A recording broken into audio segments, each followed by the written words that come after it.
Hey guys, welcome back to my YouTube channel. Thank you guys for tuning in. If you're a new subscriber, you're welcome. And if you're just watching this video for the first time or you're just coming across my channel, please don't forget to subscribe when you're done watching this video, and hopefully you watch it till the end. So guys, this video is a long overdue video. Like I've always said I was gonna shoot this video maybe immediately I come to Canada, but yeah, life happens and it did happen to me. I kept procrastinating and all that, but yeah, that's in the past. Today I'm shooting the video finally, and I'm so excited for you guys to hear what I'm about to say. So without further ado, just grab your popcorns, grab your drinks, whatever you need for this YouTube video, and let's get right into the video. So guys, like you'd have already seen from the title of the video today, I'm going to be talking about how I got my study visa or my study permit approved within a short time, which is 4 months, right? Compared to other people's stories I've heard, I think mine was literally so short. So I'm going to be telling you guys my story, at the same time telling you guys the things I did, the things I didn't do, and like I hope you guys will do those things because they're really going to help you in your application for your study permit and all that. I'm also going to be talking about schools because I came here as an international student, so I don't know about the permanent residence or something because I'm an international student. So the first thing you want to do is to research on the schools basically before you apply. Wait, you guys need to listen to me. I know it's a lot of work to sit down and start researching on schools and everything, but it's very important because you have to do your researches, because like Canada has different provinces, right? Which is also like the same with other countries. Like different countries have different states and all that. So you want to research on where your school is located. Is it safe? Is it conducive? What are the profits? What are the things like? They just basically know what works best for you. Like different provinces are known with different things. Calgary, cold weather and all that. So basically just know how everything in the province or wherever you're going to works, so that you don't go there tomorrow and you're regretting getting there because you didn't know the provinces the way it is, right? So basically, to save yourself all that story, please do your research. And then after doing your research, obviously the next step is applying to the school. So you apply to the school of choice, and in applying to the schools, I really wish that you guys will apply to 2 or more schools. Like in my case, I applied to like 3 schools because basically some schools can just ghost you. Like they won't reply you, like they won't get back to you and all that. So I don't want you guys to be sad or sorry that, okay, I wish I had applied to more schools, because if you apply to only one school and they ghost you or something like that, and the fall semester or the winter semester or whichever semester passes, you have to wait until the next semester before you can put in an application. And I mean, that's a lot of work.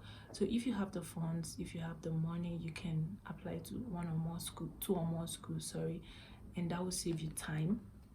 But if you don't, it's okay, you can apply to 1 school and hope that it works. I mean, there are different people who this have worked for. So guys, after applying for the school, next point would be to apply for your study permit, and this is where the story comes in. So I think for my case, I got accepted to my school in April, right?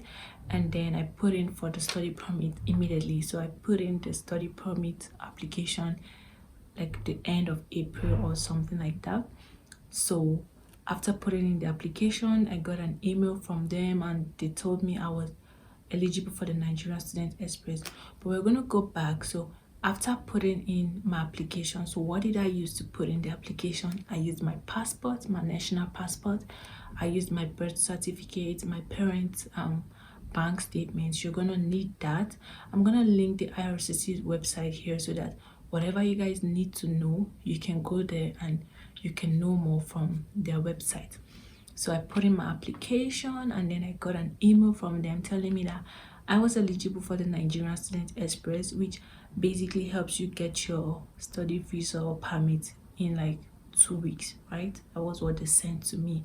And so they said in order for me to get my visa in 2 weeks, I needed to provide an IELTS result and also in my bank statement.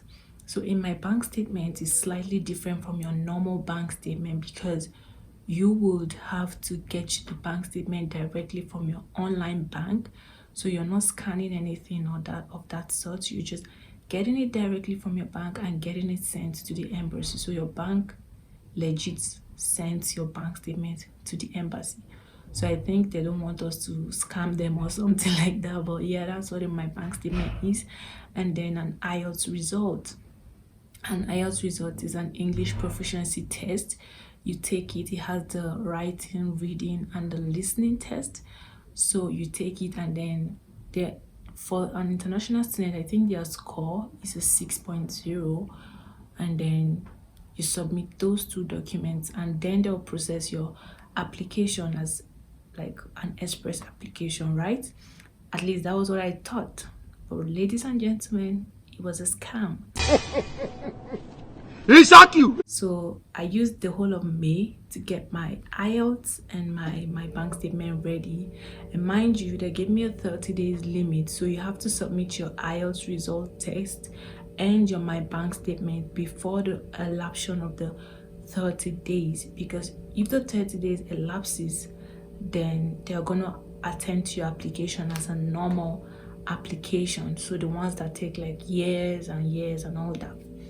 So I submitted it, and then I began to wait.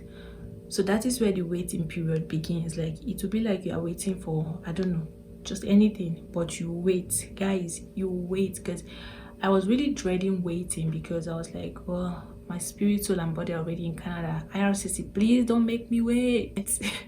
But they made me wait. So you're gonna wait for a few weeks. Mine, I waited for a month. I waited for a month, and then after a month I got an email from them to go for my medicals.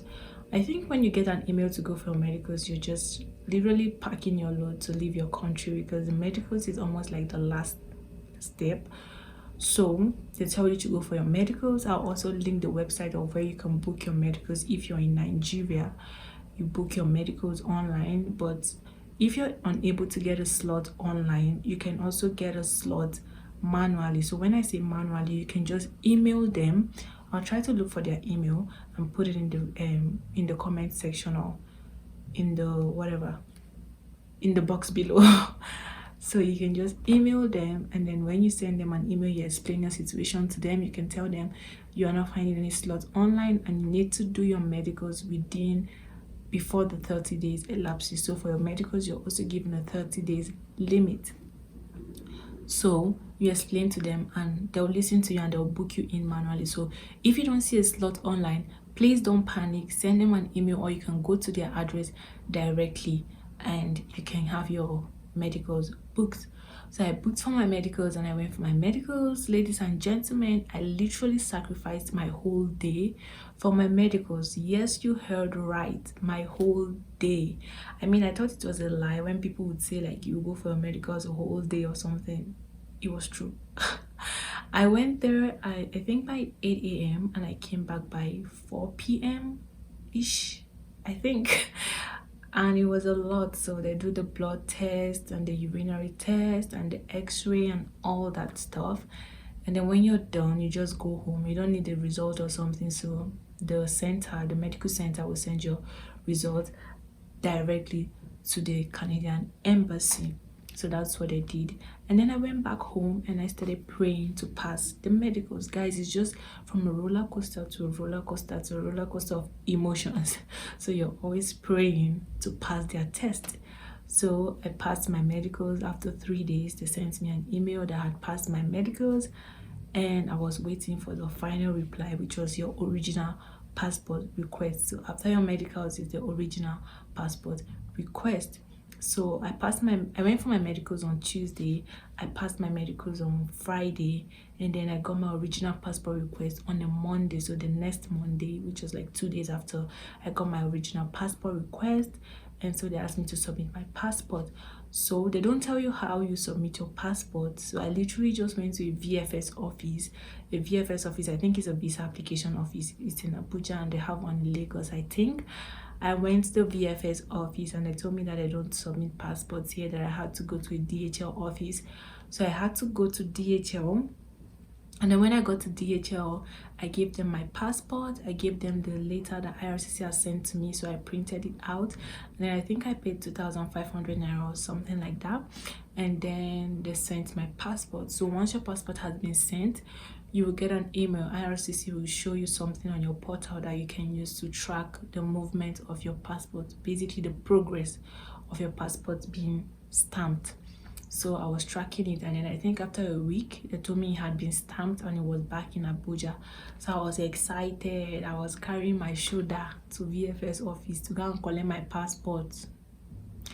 VFS told me that I could not collect my passport at their office, so they said I had to wait for the courier service to deliver my passport to my house. And I was like, I'm in the same Abuja, why do I have to wait for courier service? Like, I can come and carry it.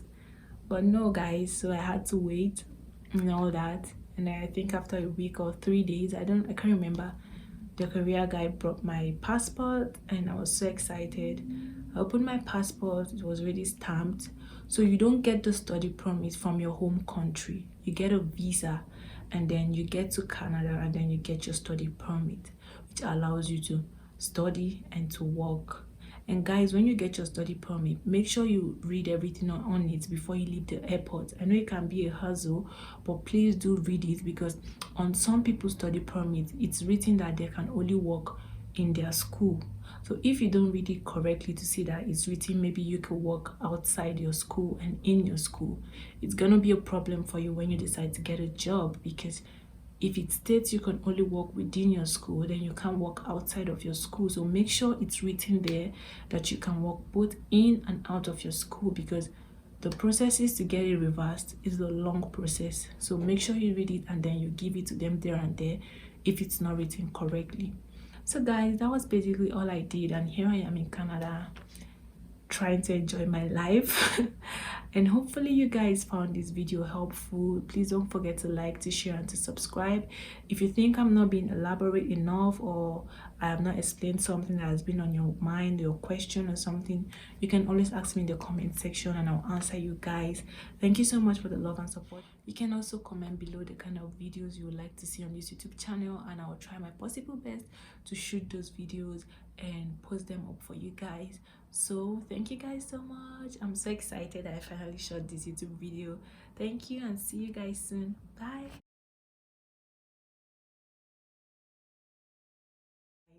Thank you so much for the love and support, and you can also comment the kind of videos you would like to see, and I'll be so excited to show you guys those videos. You can also comment below the kind of videos you want me to post more on this YouTube video. Second night I've dreamt about you, babe.